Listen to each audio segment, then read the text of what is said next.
The Giver by Lois Lowry, Chapter 10. I go in here, Jonas. Fiona told him when they reached the front door of the house of the old after parking their bicycles in the designated area.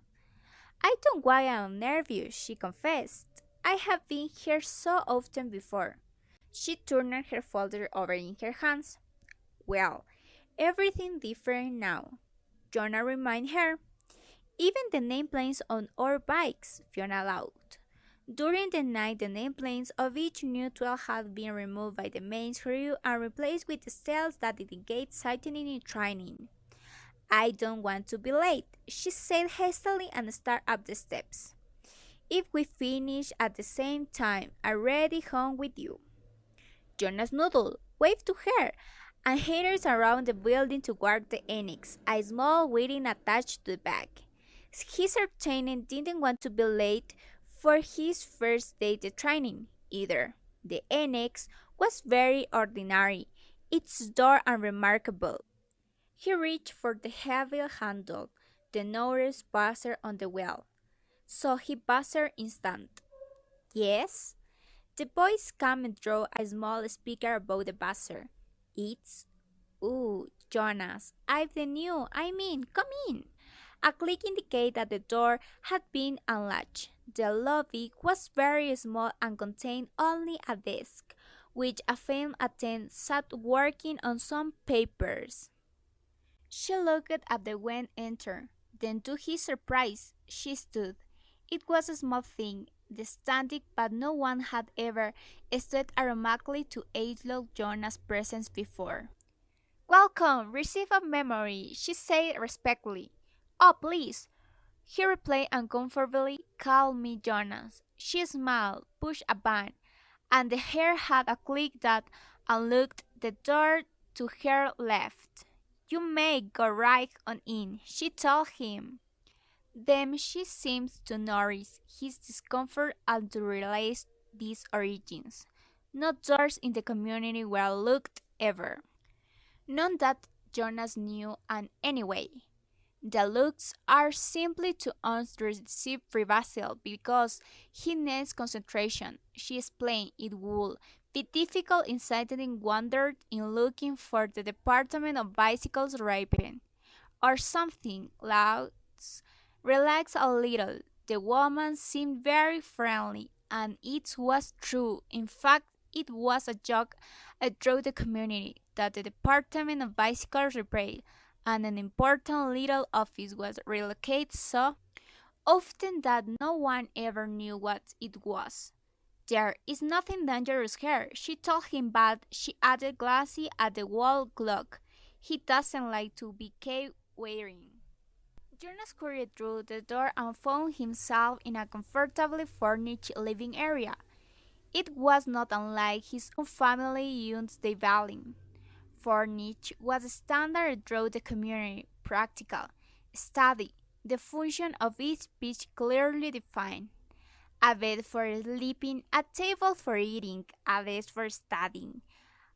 All of those things were in the spacious room, though each was still different from those in his own dwelling. The fabricals on the opposite chains and sofa were slayed thinner and more luxurious. The table legs were not straight like those at home, but slender and curved, with a small carved decoration at the foot. The bed, in alcove at the far end of the room, was draped with a plain cloth, embroidered over in transfer with the intricate designs. But the most conspicuous difference was the books. In his own dwelling were the necessary reference volumes that each household contained, a dictionary and the tech community volume which contained descriptions of every office, factory, building, and commerce, and the book of rules, of course. The books in his own dwelling were only books that Jonas had ever seen. He had never known that other books exist. But this room was very containing, covered by bookcases, filled which reached to the clearing. There must have been hundreds, perhaps thousands, of books, their titles the most in shining letters. Jonas stared at them. He could imagine what the thousands of pages contained.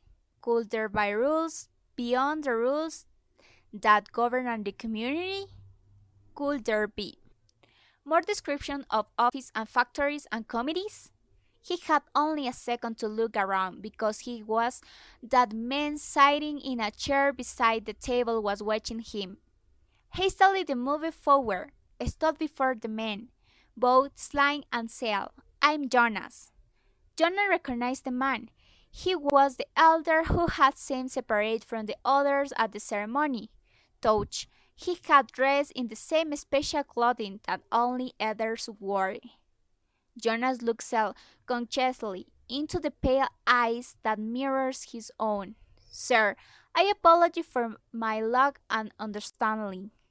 He waited, but the man didn't give the star accepting of apology response. After a moment, Jonas went on, "But I think. He reminded himself that the precision of languages were ever to be important. It was certainly important now, in the presence of his man, that you are the receiver of memory. I was only asking. Select yesterday. I'm not anything at all, not yet." The man looked at the throat, silent. It was a look of compassion, interest, curiosity, concern, and perhaps a little simply as well. Finally he spoke. "Beginning today, this moment, at last to me, you are receiver. I have been the receiver for a long time, a very, very long time. You can see that, can you?" Jonas nodded. The man was wrinkled, and his eyes, though piercing in their unusual lights, seemed tired. The flesh around them was cloaked into shadow cycles. "I can see that you are very old," Jonas responded with respect. The old will always give the nice respect. The man smiled. He touched the shining flesh on his own face with amusement. "I am not actually as old as I look," he told Jonas. "This job has itched me. I know I look as if I should be spaceful for release very soon, but actually I have a good deal of time left. I was pleased, though, when you were selected. It took them a long time. The failure of the previous election was 10 years ago, and my energy is starting to diminish. I need what strength I have remaining for you training. We have hard and painful work to do, you and I." "Please sit down," he said and gestured toward the neighboring chair. Jonas lowered himself onto the soft, cushioned seat. The man closed his eyes and continued speaking. "When I became 12, I was selected as you were. I was frightened, I am sure you are." He opened his eyes for a moment and peered at Jonas, who nodded. The eyes closed again. "I came to his very room and began my training. It was such a long time ago. The previous receive seemed just as old to me as I do to you. He was just as tired as I am today." He sat forward today, opened his eyes, and said, "You may ask questions. I have so little experience in describing this process. It is forbidden to talk for it."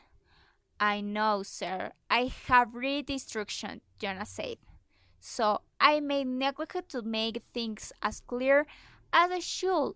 The man chuckled. "My job is important as enormous honor, but that does not mean I am perfect, and when I tarried before to train a successor, I failed. Please ask any questions that will help you." In his mind, Jonas had questions, 1,000, a million questions, as many questions as there were books lining the wheels, but he did not ask one, not yet. The man set Sameness to put his thoughts in order. When they spoke again, simply stated, He said alone, it's not really simple at all. My job is to transmit to you all the memories I have with me, memories of the past. Sir, Jonas said training I would be very interesting to hear the story of your life and to listen to your memories. I apologize for interrupting, he added quickly. The man waved his hand impatiently. No apology in this room. We have time. Well, Jonas went on uncomfortably aware that we might be interrupting again. I am really interesting. I don't mean that I am not, but I don't exactly understand why it is so important. I could do some adult job in the community, and in my creation time I could come and listen to the stories from your childhood. I like that actually. He added, I have done that already in the house of the old. They all like to tell about their childhoods, and it's always fun to listen. The man shook his head. No, no, he said. I'm not being clear. It's not my past, not my childhood that I must transmit to you. He leans back, resting his head against the back of the upholstered chair. It's the memories of your World War. He said with a sigh, before you, before me, before the previous receive, and generous before him. Jonas frowned. The World War? He asked. I don't understand. Do you mean not just us? Not just the community? Do you mean elsewhere too? He tightened in his mind to grasp the concept. I'm sorry, sir. I don't understand exactly.